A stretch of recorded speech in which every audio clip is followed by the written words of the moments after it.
नमस्कार, नगर संघर्ष न्यूज मध्ये आपल्या सर्वांचे स्वागत. मी सागर उस्तल. नगर शहरातील रस्त्याची अवस्था आपल्या सर्वांना माहिती आहे, परंतु काही रस्ते चांगले आहेत. काही रस्त्यांवरती फक्त 100 ते 150 मीटरचा जर का भाग आपण पाहिला तर तो खराब असल्यामुळं त्या संपूर्णच रस्त्याला नाव ठेवलं जातं.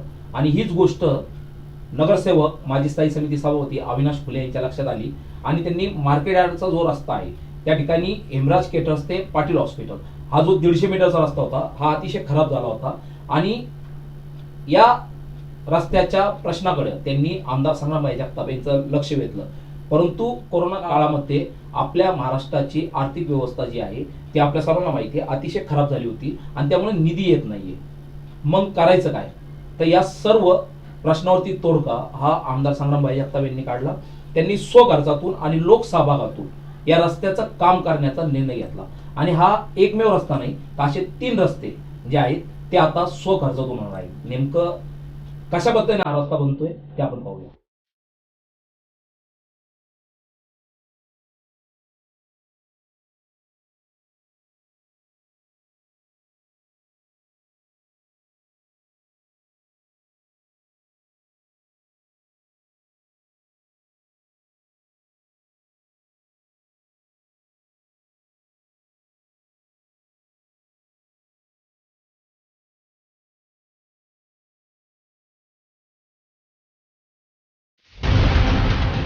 नगर शहरातील मार्केट यार्ड रस्ता संपूर्ण सिमेंट कॉन्क्रीटचा आहे. यश पॅलेस हॉटेल पासून ते हेमराज केटर्स पर्यंत हा रस्ता अतिशय सुंदर आहे.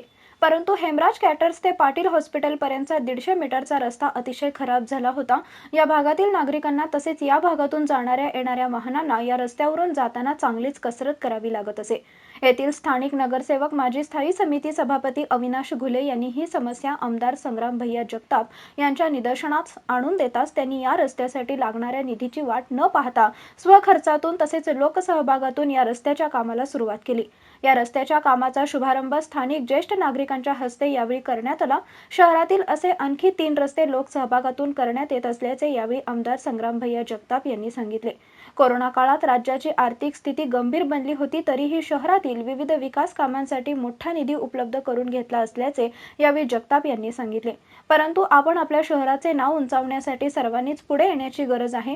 नवीन होत असलेल्या नगर शहरातील उड्डाणपुलाखालील बाजूला देखील नागरिकांच्या सहकार्याने सुशोभीकरण करण्यात येणार असल्याचे त्यांनी यावेळी सांगताच नगरसेवक अविनाश घुले यांनी स्थायी समिती सभापती असताना जी कामे मार्गी लावली त्या कामाचे देखील कौतुक केले. खरं तर आता आपल्याला तात्यांनी थोडक्यामध्ये माहिती त्या आपल्याला प्रभाग क्रमांक 11 मधील आपल्याला देण्याचा प्रयत्न त्यांनी केलेला आहे. आणि ही माहिती सांगत असताना त्यांनी जे काय आपल्याला काम सांगितलं, खरं तर आपल्याकडं या भागामध्ये अनेक विकासात्मक कामं या भागाचे नगरसेवक म्हणून आविताते असतील यांच्या नेतृत्वाखाली अनेक विकासात्मक कामं ही आपल्याला प्रभागामध्ये झालेली पाहायला किरणचे आपल्याला मिळालेली आहे. आणि ही कामं करत असताना त्यांनी जे काही सभापती म्हणून ज्या वेळेला काम करत असताना नगरमधील वेगवेगळे प्रश्न देखील आपले फक्त प्रभागाचेच नाही तर आज वरासाहेब त्यांनी नगरमधला लाईटचा प्रश्न हा देखील एक महत्वाचा सभापती असल्या कारणाने देखील तो मार्गी लावण्यामध्ये त्यांनी एक महत्वाची भूमिका त्या प्रश्नामध्ये देखील बजावलेली आहे. आणि म्हणून हे सगळं काम करत असताना याच्यामध्ये प्रामुख्याने आज पूर्वी जर तुम्ही पाहिलं तर नगरमध्ये अंदाजे 35 ते 30 हजार लाईटी आपल्याला लागत होत्या, पण चालू फक्त लाईटी त्या 5-7 हजार अंदाजे लाईट फक्त चालू होते. एवढी मोठी तफावत ही होती. आणि म्हणून हे रोजचं रोज मेंटेनन्स होणं, लाईट बसवणं ही काही तितकी सोपी गोष्ट होती. पण आज मागच्या 4-5 महिन्यापासून नगरमध्ये लाईट बसवण्याचं काम हे आता सुरू झालेलं आहे. आणि म्हणून अजून ते काही काम संपलेलं नाही. अजून 1-2 महिन्यामध्ये ते सगळं काम पूर्ण होईल. आणि अंदाजे 35 ते 40 हजार लाईट या नगरमध्ये ज्या लागत आहेत याचं एक महत्वाची भूमिका भोसेसाहेब या आवितात्यांनी त्यांच्या सभापती कार्यकाळामध्ये ती बजावली. आणि त्यामुळं आज बऱ्याच ठिकाणी लाईटचा प्रश्न हा कायमस्वरूपीचा मार्गी लागला नाही. हे फक्त बसवायला नाही, कालकर साहेब ही 7 वर्षाची मेंटेनन्सची जबाबदारी इथे एजन्सीकडे असणार आहे. हे एक महत्वाचं काम आहे. लावायला तुम्ही सुद्धा उद्या बऱ्याच वेळा आपण पाहिलो बऱ्याच नागरिकांनी आता आदेश तुम्ही सगळ्या तुमच्या कॉलनी सत्ता कॉलनी सुद्धा गिरीशेड असेल, तुम्ही असेल, पवनजी कुठे गेले, पवनजी असतात हे तुम्ही सगळेजण बस आता आम्ही लोकसहभाग केलाय, लोकवर्गणी केली. तुम्ही देखील बऱ्याच लोकांनी लोकवर्गणी करून हे काम करा ते काम करा. लाईटही तुम्ही लावल्या, पण लावलेल्या तुम्हाला सांगतो लाईट किती भारी क्वालिटीची आणली तरी काय 2-3 वर्षापेक्षा जास्त काळ टिकत नाही, घरातही टिकत नाही. नाही तर शेवटी बाहेर बसवतोय आपण, त्याला ऊन आहे, वारा आहे, पाऊस आहे, धुकं पडतं, गारठा पडतो. या सगळ्या ऋतूंमध्ये ती लाईट टिकणं हे काय तेवढी सोपी बाब नसते. पण मात्र आपल्याकडं हे काम जे लाईटचं झालंय 35-40 हजार लाईट, म्हणजे या लाईटी म्हणजे आपण जर विचार केला तर हे फक्त महापालिकेच्या रस्त्यावर नाही, तर आता हा हायवे म्हणजे हा नॅशनल हायवे म्हणजे सेंट्रल गव्हर्नमेंटच्या मालकीचा रस्ता आहे. सक्कर चौक ते नवीन टिळक रोड, काटवण खंडोबा चौक, अमरधाम मार्गे हा देखील नॅशनल हायवे. नॅशनल हायवे असो, आपल्या महापालिकेचा हा मालकीचा असणारा कोठी रोड असो, या सगळ्या रस्त्यांवरती लाईट बसवण्याचं काम एजन्सीच्या माध्यमातून सुरू झालेलं आहे. फक्त पोल लावायची जबाबदारी आणि वायरची जबाबदारी ही महापालिकेची असणार आहे. फक्त लाईटचे जे सॉकेट बसवतो ते सॉकेटपासून तर लाईटची जबाबदारी तिथे एजन्सीची असणार आहे. म्हणजे अशा प्रकारचे नियोजन या सगळ्या मंडळींनी केल्यामुळं आज एक मोठा ताण आपल्या नगरचा तो मार्गी लागलेला आहे. आणि म्हणून हे सगळे कामं करत असताना अनेक ठिकाणी बरेच लोक लोकसहभागातून कामं करत असतात. म्हणजे तुमच्यासारखे लोक कुठं कॉलेज असेल काय असेल, तुम्ही तुमच्या पातळीवरती तुमच्या स्तरावरती तुम्ही करून घ्या. आणि म्हणून आम्हाला देखील वाटलं की 3 रस्ते आम्ही आता लोकसहभागातून केलेत. याच्यामध्ये गावी तात्यांकडून मी याच्यामध्ये लोकसहभाग घेतलेला आहे, भोसले साहेबांकडून घेतलेला आहे, बागानगर साहेब असतील, बागानगर साहेब थोडा कमी घेतला, आणि चोपडा साहेबांकडून देखील याच्यामधून लोकसभा घेतला. ते बँक असल्यामुळे त्याला काय अडचण नाही. आणि मग अशा रीतीनं एक आपण लोकसहभागातून थोडा स्पॅन आहे, म्हणजे फार काय आम्ही 1-1 किलोमीटरचा रस्ता केलेला नाही, काय 200 मीटर असेल, 300 मीटर असेल. म्हणजे आज हेमराज पासून तर तिथपर्यंत 150 मीटरचा रस्ता आहे, 150 मीटरचा महत्वाचा रस्ता होता. म्हणजे आज आपण सक्कर चौकातून या रोडला लागलो तर कुठेही रस्त्याला काही प्रॉब्लेम नाही. पण इथं आलं हेमराज चौकापासून तर पाटील हॉस्पिटलच्या म्हणजे कोठी चौकापर्यंत आपल्याला तो रस्ता अगदी दुर्दशा झालेली होती. आणि म्हणून आपण या सगळ्यांचे थोडी घेतलेली पुन्हा कोणाची पाकडी तुमच्या नाही घेतल्या, कोणा तुमच्या पुढच्या टप्प्यात शेटची तुमची जरा नंतर घेऊ. पण इथं आता आम्ही सगळ्या लोकांनी पुन्हा फुलाची पाकळी मिळून बऱ्याच लोकांचं याच्यामध्ये योगदान लाभलेलं आहे. त्यांनी सांगितलं की आमच्या काय नावं तुम्ही सांगू नका, पण तुम्ही करून घ्या, चांगलं काम आहे, मोठा प्रश्न आहे, करून घ्या. त्याच्यामुळे बऱ्याच लोकांचं यामध्ये योगदान लागलं, त्यांचे मी सर्वांचे एजंट्यांचे योगदान लागलंय त्यांचे आभार व्यक्त करतो. आणि एक या रस्त्याबरोबरही एक जो जिल्हा बँकेशेजारचा रस्ता आहे त्याचाही जवळपास 150-200 मीटरचं काम तेही होत आहे. ते आता हे झाल्यानंतर ते चालू होणार आहे. आणि तिसरा रस्ता म्हणजे आपल्या छत्रपती शिवाजी महाराज चौकातील इम्पेरियल हॉटेलपासून जो गुडगाव रोडला जातो त्याचाही जवळपास 150 मीटरचं काम आहे.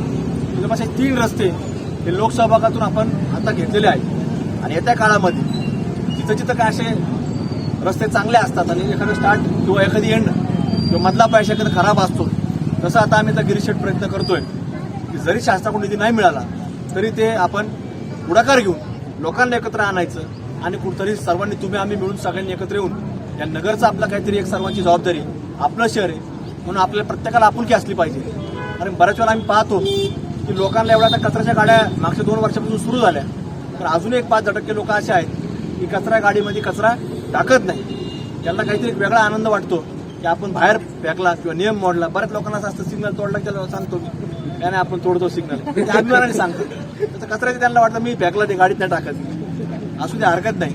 पण आपल्या सर्वांचं शहर आहे, आपल्या प्रत्येकाला जसं आपल्या कुटुंबाची एक आस्था असते की आपलं कुटुंब, आपलं दुकान आहे, आपला व्यवसाय आहे, तसं शहर देखील आपलं आहे. ते प्रत्येकाच्या मनामध्ये आपुलकीची भावना ही राजूशाही जोपर्यंत निर्माण होत नाही तेव्हापर्यंत आपल्याला सगळ्यांना या सगळ्या माध्यमातून आपल्याला पुढे जाता येत नाही. आणि म्हणून कुठेतरी एक ती भावना ती लोकांमध्ये निर्माण झाली पाहिजे. त्याच्याकरता आम्ही बरेच एक लोकसहभागातून जवळपास प्रत्येक काममध्ये म्हणजे फक्त याच्यातच नाही, रस्त्यामध्येच नाही, तर वृक्षारोपणाचे कार्यक्रम असतील, दीपक शेठ किंवा वृक्ष संवर्धनाचं काम असेल. आता बारसकर साहेब वृक्ष समिती जी आहे नगरची त्याचे अध्यक्ष आहेत, महापालिकेचे विरोधी पक्ष नेते आहेत, तर त्यांनी देखील जवळपास 3000 झाडं हे लावून त्याचं ट्रीगार्डचं काम हे त्यांनी स्वतःच्या खर्चाने उचललेलं आहे. जवळपास 3000 ट्रीगार्ड त्यांनी नगरमध्ये वेगवेगळ्या भागांमध्ये हे विस्तभाग जो माल आहे तपोन रोडला तिथून त्यांनी सुरुवात केली. आणि त्या भागामध्ये कारण की नगर जसं वाढतंय त्या भागांमध्ये त्या वृक्षारोपणाचं काम आणि त्याचं फक्त लावायचं नाही त्याचं संगोपन करण्याचं काम हे त्यांनी मागच्या वर्षी सुरू केलं. 3000 झाडांचं नियोजन त्यांनी आता लावून पूर्ण झालेलं आहे. म्हणजे असं सगळ्या क्षेत्रामधलं काम, लाईट असो, कचरा असो, रस्ता असो, हे सगळ्या वेगळ्या विषयांवरती आपलं काम सुरू आहे. आणि म्हणून कुठेतरी हा रस्ता करत असताना ते कुठेतरी आता इथून पुढच्या काळामध्ये एक जबाबदारी आपण घेतली पाहिजे की डांबरी रस्ता याच्यावर कुठल्याही प्रकारचं पाणी कुठे सांडता कामा नये. कारण की आपण पाहतो की बऱ्याच वेळेला लोक पाणी टाकत असतात, कारण डांबरीवरती पाणी टाकलं तर डांबराचं पाण्याचं कधी जमत नाही. जिथं पाणी साचल तेव्हा तो रस्ता किती भारी दर्जेदार करा तुम्ही, तो रस्ता खराब होत असतो. त्यामुळे पाणी कुठल्या डांबरी रस्त्यावर साडणार नाही याची खबरदारी घ्या. आता तुम्ही उड्डाणपुलाचं वाचलं असेल, काही दिवसापूर्वीच आम्ही 4-5 दिवसापूर्वी आम्ही जाहीर केलं. ते देखील काम आम्ही हे वैयक्तिक स्तरावर करत आहोत. उड्डाणपुलाचं सुशोभीकरण याचं देखील पाहिलं आम्ही त्या दिवशी देखील जाहीर केलं पत्रकार परिषद करून. तर ते देखील काम मोठे साहेब हे लोकसभापती त्याच्यात तुमच्या अजून वर्गणी घेतली नाही, तुमची घ्यायची आहे. त्यामुळं ते देखील काम उड्डाणपुलाचा प्रत्येक पिलर ज्या वेळेला नगरमध्ये माणूस येईल तर त्याला हे नगर एक वेगळं शहर वाटलं पाहिजे. कारण की आता पूर्वी मी ऐकायचो, आता एवढ्या कुणी बोलत नाही. मागच्या 5-7 वर्षामध्ये मी ऐकलं नाही. पूर्वी असे बरेच लोक बोलायचे चांदबिबी आली तर परत जाईन, चांदबिबी हरवणार नाही. पण आता मात्र तुम्हाला सांगतो की जो माणूस जो 1-2 वर्षानंतर नगरमध्ये आला तर त्याला देखील नगरमध्ये आल्यानंतर पवन शेठ हे नगर काहीतरी एक चांगलं महाराष्ट्राच्या विकसित शहर म्हणून नकाशावर आलेलं तुम्हाला हे येत्या अजून एक वर्षभराच्या काळामध्ये आम्ही तुम्हाला दाखवून देऊ. जसं आता तिथं साईन हॉटेलपासून जो उड्डाणपूल सुरू होतो आणि इथं सरोज टॉकीजपासला मुनत साहेबांचा जो पंप आहे त्या 2 ठिकाणी आपण त्या जिथं लो हाईट आहेत तिथं खाली लो हाईट असती तर तिथं अँपी थिएटर करतोय 2 ठिकाणी. म्हणजे तिथं लोकांना बसता येईल, बसण्याची व्यवस्था असेल, म्हणजे व्यवस्थित लोक काहीतरी वाचन करू शकतात, बसू शकतात, अशा प्रकारचं 2 अँपी थिएटर करतोय. आणि बाकीचे उरलेले पिलर्स आहेत त्याच्यावरती एक वेगळं चित्रीकरण छत्रपती शिवाजी महाराजांचं दीपक्षण आपण ते खाजगी स्तरावर करतोय. त्याच्यामध्ये दीपक्षण आम्ही तुमची मदत घेऊ. त्याच्यात चोपडा साहेबांना काय आम्ही घेणार नाही, तुमची मदत यामध्ये आम्ही घेऊ. आणि म्हणून अशा रीतीनं आपल्या सर्वांचं योगदान हे असलं पाहिजे.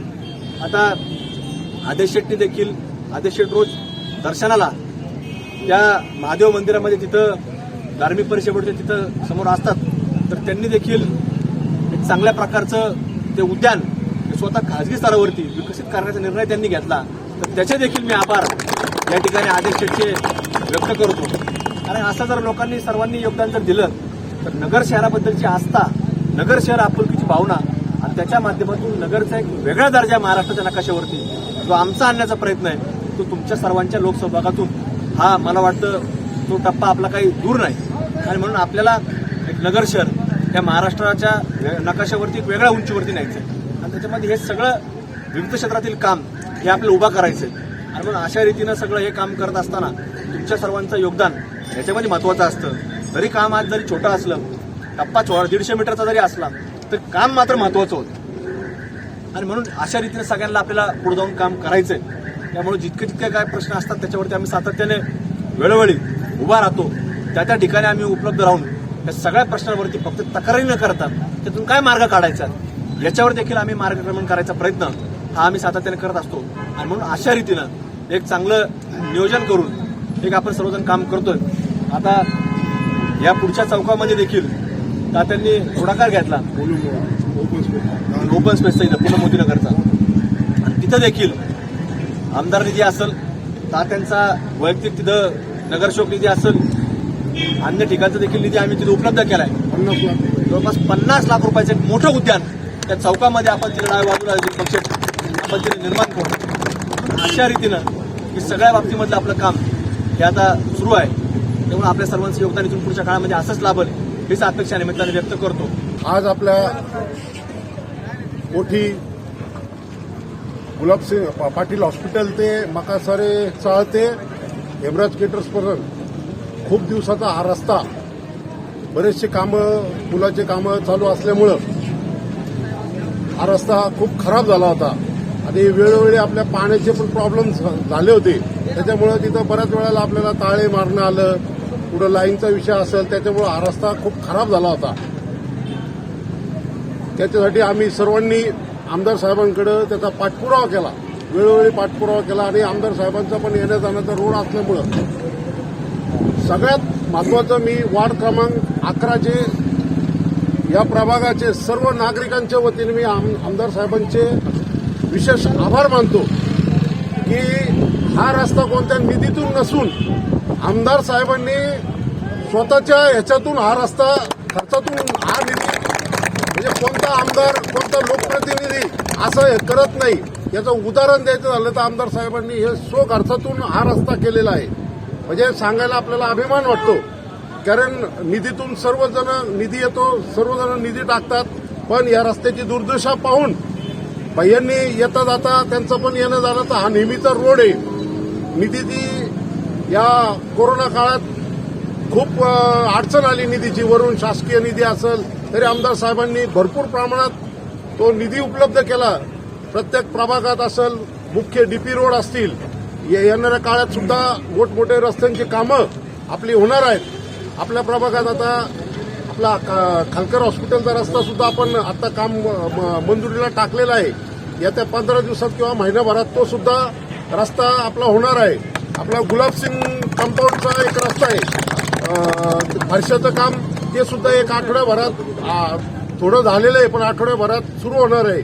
आणि भैयांचे एक विशेष अजून आभार मानायचे की आपला सगळ्यात महत्वाचा म्हणजे फरत हॉटेल ते एमएससीबी ते कब्रस्तानपासून भिंगार नाल्यापर्यंत आणि भिंगार नाल्यापासून ते सोलापूर रोड हा जवळजवळ 10.5 कोटीचा आमदार साहेबांनी शासनाच्या माध्यमातून तो निधी आणून आता ते कामं आता 3 कोटीचं काम मंजूर झालेलं आहे आणि 6.5 कोटीचं एक टेंडर आता येत्या या आठवड्याभरात त्याचं टेंडर सुद्धा होणार आहे. त्याच्यावर तो ब्रिज सुद्धा धरलेला आहे भिंगार नाल्यापासला. असा भरीव निधी आमदार साहेबांनी आपल्या प्रभाग क्रमांक 11 मध्ये आपण दिलेला आहे. आणि अजून एक आम्ही प्रभाग क्रमांक 11च्या वतीने सांगू इच्छितो की आमच्या प्रभाग क्रमांक 11 मध्ये आमदार साहेबांनी जे आम्हाला भरभरून निधी आम्हाला दिला त्याच्यामुळे आम्ही ही कामं करू शकलो. आमच्या पारगेताई असतील, आमचे अजून 2 नगरसेवक आले नाही, पण आमचे सर्व नगरसेवकांनी मिळून टीमवर्क करून आम्ही ही कामं इथं मंजूर करून आणली. आणि बोटावर मोजण्या इतकेच प्रभाग क्रमांक 11 मध्ये बोटावर मोजण्या इतकेच रोड बाकी आहेत, ते पण त्या साईडला आहे. आणि इकडे तुम्ही जे म्हणत असाल तर आता जवळजवळ अजून आपले 10-12 कोटीचे कामं व्हायचे बाकी आहेत आणि काही प्रस्तावित आहेत आणि काही वर्क ऑर्डर झालेले आहेत. उन्हाळ्याच्या आत आपल्याला हे कामं करून घ्यायचे आहेत. तर मी विशेष करून आमदार साहेबांचे आपल्या सर्व उपस्थितांच्या वतीने प्रभाग क्रमांक 11च्या वतीने हा इतका म्हणजे वाईट रस्ता झाला होता त्याचं आमदार साहेबांनी लक्ष घालून आणि हा रस्ता त्यांनी आम्हाला खर्चातून त्यांनी करून दिला. त्याच्याबद्दल आम्ही आमदार साहेबांचे आपल्या प्रभाग क्रमांक 11च्या वतीने नगरकरांच्या वतीने मी त्यांचे विशेष आभार मानतो आणि थांबतो. लोकप्रतिनिधींवर आपण नेहमीच विकास कामाच्या बाबतीत टक्केवारीचा आरोप होत असताना पाहत असतो, तशा चर्चाही आपण ऐकत असतो. परंतु आमदार संग्रामभैया जगताप यांनी स्वखर्चातून तसेच लोकसहभागातून विकास कामे मार्गी लावण्याचा धडाका लावला आहे. या कामाचे कौतुक करावे तेवढे कमीच आहे. प्रत्येक लोकप्रतिनिधींनी जर असाच संकल्प केल्यास नक्कीच आपले शहर विकसित होण्यासाठी मदत होईल. यावेळी उपमहापौर गणेश भोसले, विरोधी पक्षनेते संपत बारसकर, नगरसेवक प्रकाश भागानगरे, संजय चोपडा यांच्यासह परिसरातील व्यापारी नागरिक मोठ्या संख्येने उपस्थित होते. नगर संघर्ष ब्युरो, अहमदनगर. जिल्ह्यातल्या महत्त्वाच्या बातम्या जाणून घेण्यासाठी आजच आपल्या आवडत्या नगर संघर्ष न्यूज सबस्क्राईब करा व त्या शेजारील बेल आयकॉनला क्लिक करा व इंस्टाग्राम व शेअर चॅटला फॉलो करा.